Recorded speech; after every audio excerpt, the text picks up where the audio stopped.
믿었던 유명 커피숍의 배신입니다. 처절하게 저희를 배신했습니다.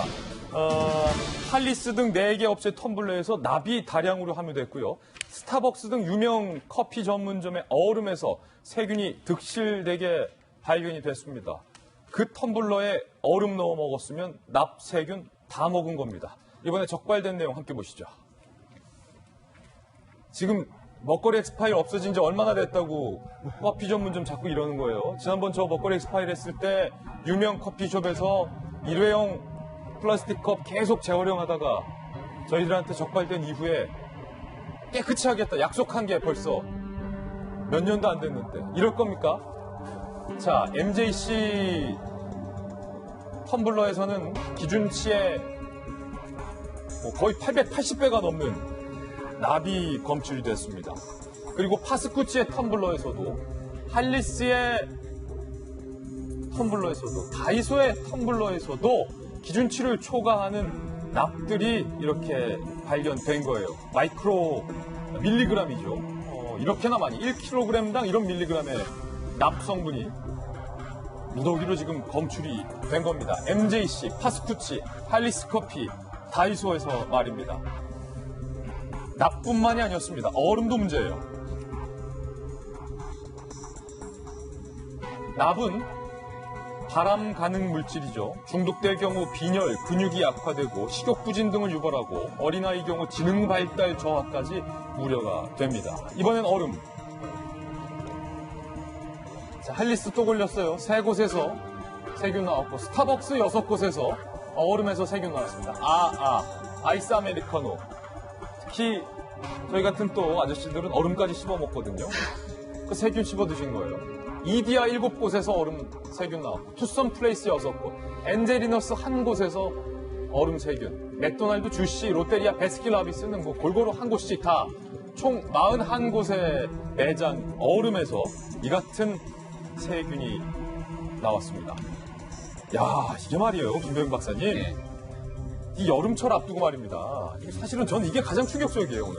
저도 하루에 아이스 아메리카노를 몇 잔을 마시는지 모르겠고, 방금 전에 얘기했던 아재들이 얼음 씹어먹다가 정확히 저에 해당되는 얘기거든요. 예. 너무 충격이고, 저기 지금 나와 있는 커피 전문점 안 가본 데가 없는 상황인 것 같습니다. 근데 충격적인 거는 오히려 편의점에 있는 이 얼음들을 보면서 이게 위생적으로 깨끗할까라는 생각이 드는데, 그런 얼음이 더 깨끗하다는 거예요. 지금 커피 전문점에서 제빙기라 그래서 이 제빙기를 바탕으로 얼음을 만들게 되는데, 이 과정 속에서 세균, 위생관리가 철저하지 못하기 때문에 많은 시민들, 고객들에게 이렇게 세균 덩어리가 그대로 노출되게 되는 상황이 볼 수가 있는데요. 이 여름철 앞두고 사실 식약처라든지 이 관리에 대해서 한치의 빈틈이 없도록 해야 되는 건 너무나 당연한 일 아니겠습니까? 예.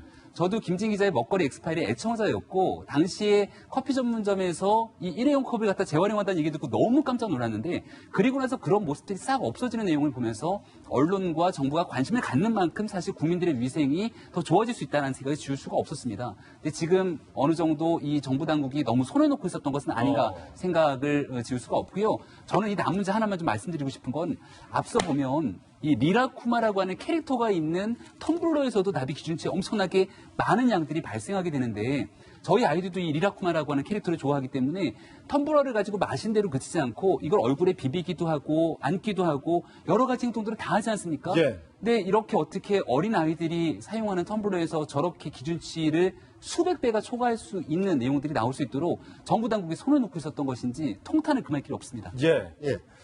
저도 이제 과거에 식당을 하면서 업소용 제빙기를 사용했는데요. 업소용 제빙기 쓰셨다. 예, 그게 일단은 저렴하니까 수도만 연결하면은 자동으로 빵빵빵 나오는데, 요즘 이제 크리스탈 얼음이 아주 이쁘게 잘 나옵니다. 예. 우선 그 배관에 좀 문제가 있을 수도 있고, 혹은 급할 때 이 삽을 그 제빙기 전용 삽으로 사용해야 되는데, 급하면요 바가지로도 푸고 손으로도 짚고 막 그런데. 예, 그때 교차 오염이 될 수가 있는 거거든요. 그러니까 그거를 갖다 철저히 지켜야 되는데, 요즘 아이스 커피가 많이 나가니까 막 급하니까 저렇게 된 것 같고요. 텀블러 문제는 다행히도 내부보다는 외부 쪽에 그 페인트에 문제가 있다고 하는데, 그러면 정말 지켜야 될 것은 입 닿는 부위, 그 제일 윗부분, 그 부분만큼은 어떻게 규격을 정해가지고 착색이 된 게 아니고 그 스테인레스라든가 그 원색 있는 그대로, 그러니까 거기는 페인트 칠을 못하게 좀 그렇게 규격을 좀 바꿨으면 하는 생각이 드네요. 예, 이 뉴스를 접해 들은 소비자들은 충격을 받았습니다. 그리고 해당 업체의 입장도 한번 들어봤습니다. 환경을 위해서 텀블러를 쓰는 건데 사람에게 유해하다는 생각이 들고 그렇게 생각하니까 점점 텀블러를 쓰는 게 기피되는 것 같았어요. 기준이 없다 보니 납품받는 업체의 관리를 요구하기 좀 어려운 상황이었습니다. 통보받은 즉시 판매를 중단하였고 야, 아니 이양수 의원님, 특히 저 어린 아이들 두고 있는 엄마들 입장에서는 지금 세균 득실, 납득실 이 뉴스에 정말로 가슴을 쓸어내는 분들 많을 것 같아요. 우리나라가 뭐 개발도상국도 아니고요. 예. 후진국도 아니고 어떻게 그 아이들이 그리고 중고등학교 학생들, 뭐 대학생들 가리지 않고 즐겨서 쓰는 그런 텀블러에 납이 있다. 이거 정말 상상할 수 없는 일입니다. 도대체 우리나라 복지부나 식약청이나 이런 데 도대체 뭐 했는지 모르겠어요. 진짜 식약청 뭐 있는지 모르겠어요. 거기다가 저는 배탈 나본 경험이 사실은 그 뭐 좀 개발도상국에 가서 물은 사서 먹는데 거기에 들어가는 얼음 때문에 배탈 난다라고 많이 알려져 있어요. 예. 그렇게 해서 여행사에서도 가도 항상 얼음 주의하라 이렇게 얘기하는데 대한민국 1인당 GDP 3만 달러의 나라에서 어떻게 이런 저 유명 커피 전문점에서 세균이 득실하는 얼음이 나옵니까? 이게 예. 정말 정부 당국의 각성을 촉구하고 그리고 지금 우리 저 학부형들이라든가 아이 가진 어머니들이라든가 이런 분들 마음 안심되게 빨리 전수조사해서 국민들한테 이제 걱정 마시고 드시라라고 빨리 발표하시기 바랍니다. 예. 야, 정말 이거 제가 식약처 정부 믿고 먹거리 엑스파일 지금 일단 그만뒀는데 자꾸 이런 식으로 관리 안 하면 다시 합니다. 긴장들 하세요. 세 번째 이슈 전해드렸습니다.